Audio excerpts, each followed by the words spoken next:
Supreme court का एक judgement है municipal corporation of greater Mumbai and others versus Vivek V Gawade etcetera civil appeal 14506 to 14523 of 2024। इस case में गावड़े और बाकी रिस्पोंडेंट्स एमसीजीएम के भाड़ेकरू थे या भाड़ेकरू के रीगल हेयर्स थे।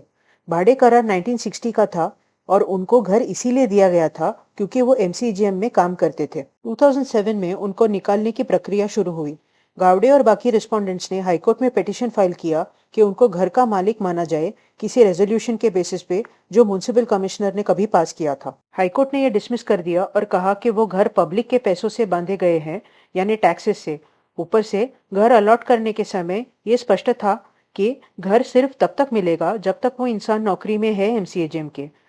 सुप्रीम कोर्ट ने भी इसे उक्त अपील को डिसमिस कर दिया। इसके बाद उनको घरों से निकालने के लिए नोटिस दिए गए। इनके खिलाफ वापस रिस्पोंडेंट्स गए हाईकोर्ट ये कह के कि नेचुरल जस्टिस प्रिंसिपल्स ब्रीच हो रहे थे। हाईकोर्ट ने पिटीशन अलाउ किए और कहा कि ये नए से प्रोसीडिंग शुरू किया जाए। रिस्पोंडेंट्स का कहना था कि section 105H Mumbai municipal corporation act के अंदर रेगुलेशंस फ्रेम नहीं किए गए थे, तो इनको कैसे निकाल सकते हैं, और कि क्या म्युनिसिपल कमिश्नर को ये सारे मैटर्स और किसी के पास भेजने चाहिए कि नहीं। 2022 में रिस्पोंडेंट्स के खिलाफ नीचे के लेवल यानी एमसीजीएम के इंक्वायरी ऑफिसर्स ने ऑर्डर्स पास किए। वहां से रिस्पोंडेंट्स गए city civil court section 105F के अंदर। वहां अपील्स डिसमिस हो गए नॉट मेंटेनेबल बोल के। फिर रिस्पोंडेंट्स गए हाई कोर्ट 226 और 227 के अंदर। हाईकोर्ट ने रेगुलेशंस नहीं है बोल के रिस्पोंडेंट्स के खिलाफ जाने से नहीं रोक सकते कि इंक्वायरी ऑफिसर सेक्शन 68 के अंदर एक क्वाज़ी जुडिशियल अथॉरिटी है, तो उनके पास जाने से कोई प्रॉब्लम नहीं है। वैसे देखोगे तो सारे पब्लिक प्रीमाइसेस में भी पहला अथॉरिटी कंपनी का ही आदमी होता है।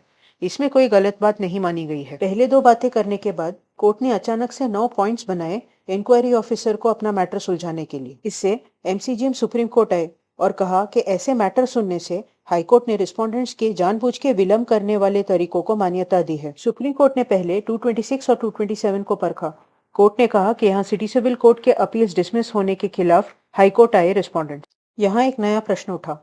जब इंक्वायरी ऑफिसर गैरकानूनी तरीके से रहने वालों के खिलाफ ऑर्डर पास करे तो अपील में वैसे लोग सिटी सिविल कोर्ट के मुख्य जज के पास जा सकते हैं।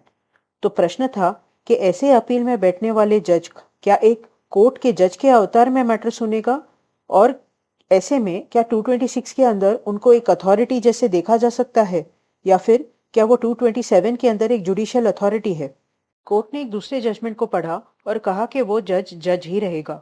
कि उस जजमेंट में कहा गया था कि क्योंकि किसी एक्ट में ऑर्डर कोई अधिकारी पास करे और उससे अपील किसी कोर्ट को सुनने हो उसी एक्ट के अंदर, तो वो जज एक जुडिशियल ऑफिसर ही रहता है, वो कोई पर्सोना डेजिग्नेटा नहीं बनता।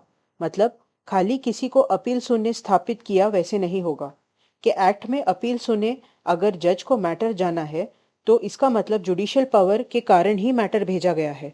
तो नीचे का कोर्ट ऑर्डर पास करे तो उसके खिलाफ 226 के अंदर नहीं आ सकते, सिर्फ 227 के अंदर आ सकते हैं। तो इस केस में कोर्ट ने कहा कि नीचे के सिविल कोर्ट के जजमेंट्स के खिलाफ 226 में नहीं आ सकते, सिर्फ 227 में जा सकते हैं। इसीलिए इस केस में जब रिस्पोंडेंट सर्टियोरारी मांग रहे थे सिटी सिविल कोर्ट के खिलाफ, वो नहीं देना चाहिए और डिसमिस करना चाहिए था। लेकिन क्योंकि यहाँ रिस्पोंडेंट्स ने 226 एंड 226 के अंदर पिटीशन फाइल किया, सुप्रीम कोर्ट ने एक और जजमेंट देखा जिसके हिसाब से आर्टिकल 227 भी सुपरवाइजरी है, एपेलेट नहीं।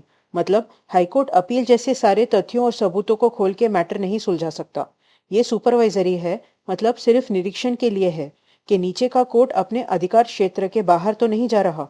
कि कुछ पॉइंट्स जिनके खिलाफ 227 में देखा जा सकता है मैटर, जब नीचे का कोर्ट कोई कानून के विपरीत गलती करे जो मैटर के ही भीतर तक जाती है, ये बिल्कुल विकृत हो, मनमानी हो, या नेचुरल जस्टिस प्रिंसिपल्स के खिलाफ हो, या बिना जुरिस्डिक्शन के हो, या जहां अधिकार है ही नहीं वहां अधिकार जताया जाए, तो वैसे में 227 के अंदर देखा जा सकता है मैटर।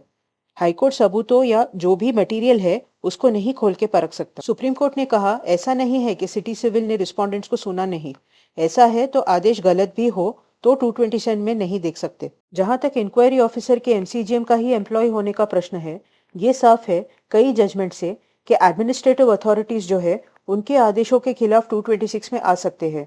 कि एक जजमेंट के हिसाब से एरर को सोच समझ के देखना पड़े कि जहां दो तरीके के समझ में आते हैं वो फेस ऑफ रिकॉर्ड नहीं माना जाएगा। अगर किसी रूल को समझने दो या दो से ज्यादा तरीके हो और नीचे के अथॉरिटी ने कोई एक अपनाया हो तो भी रिट में नहीं देख सकते। जो भी गलती है वो साफ होना चाहिए, जो कानून के विपरीत होना चाहिए। कि टेस्ट ये नहीं है कि कोर्ट को क्या उचित या अनुचित लगता है। टेस्ट ये है कि कोई रीजनेबल मैन ऐसा आदेश दे सकता है कि जिससे अन्याय हुआ है। रिट कोर्ट बीच में नहीं आएगा जब आदेश परफेक्ट नहीं है। फिर सुप्रीम कोर्ट ने कहा कि एक बार सिटी सिविल ने अपील में ऑर्डर पास कर दिया तो इंक्वायरी ऑफिसर का ऑर्डर उस सिटी सिविल के ऑर्डर में मिल जाता है और उसका कोई स्वतंत्र अस्तित्व नहीं होता। फिर भी सुप्रीम कोर्ट ने इंक्वायरी ऑफिसर का ऑर्डर देखा। ऐसे सुप्रीम कोर्ट का कहना था कि हाई कोर्ट ने दोनों ही विषयों में अपना रिट और सुपरवाइजरी जुरिस्डिक्शन के आगे जाके देखा है, स्पेशली जब सिर्फ नोटिस दिया गया था रिस्पोंडेंट्स को। जब कह चुके हैं कि नेचुरल जस्टिस प्रिंसिपल्स फॉलो करना है इंक्वायरी ऑफिसर को, तो स्टैट्यूटरी अथॉरिटी का पावर खुद में ले लिया हाई कोर्ट ने। फिर भी सुप्रीम कोर्ट ने हाई कोर्ट के द्वारा फ्रेम किए गए इश्यूज को फिर से परखा। कोर्ट ने कुछ जजमेंट्स देखे जिनके हिसाब से जब ऐसे एक्ट में किसी ऑफिसर को अथॉरिटी बनाया जाता है तो बायस है, उसको ऐसा गृहित नहीं पकड़ सकते। आखिर में सुप्रीम कोर्ट ने कहा रिट पिटिशंस जो मेंटेनेबल ही नहीं थे in the form they were presented, उनमें हाई कोर्ट इश्यूज फ्रेम करके इंक्वायरी ऑफिसर को परखने नहीं कह सकता। ऐसे अपील्स अलाउ हुए। इंक्वायरी ऑफिसर को कहा गया कि वो पार्टीज को एविडेंस लीड करने बोले।